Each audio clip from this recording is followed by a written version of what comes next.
Hi Saturday morning இன்றைக்கி பிரேக்ஃபாஸ்ட்டும் லஞ்சும் காலையிலே செய்ய ஸ்டார்ட் பண்ணிட்டேன். எப்பயுமே சாட்டர்டே ஆனால் நான் நினைப்பேன் இன்றைக்கி காலைல எல்லா வேலையும் முடிச்சு வச்சுட்டு ஃபுல் டே ரெஸ்ட் எடுக்கலான்னு சொல்லிட்டு.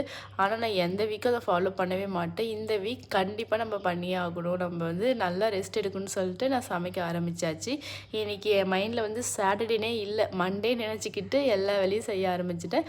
பிரேக்ஃபாஸ்ட்டுக்கு இட்லியும் மீன் குழம்பு தான். லஞ்சுக்கு மீன் குழம்பு, மீன் ஃப்ரை, ரைஸு, அதுக்கப்புறம் இறாலும் செய்யலான்னு சொல்லிட்டு வச்சுட்டேன். செய்யும்போது நல்லா ஸ்ட்ராங்காக ஒரு நல்லா காஃபி குடிச்சிட்டு சைட் பை சைடு எல்லா வேலையும் போயிட்டு இருந்துச்சு.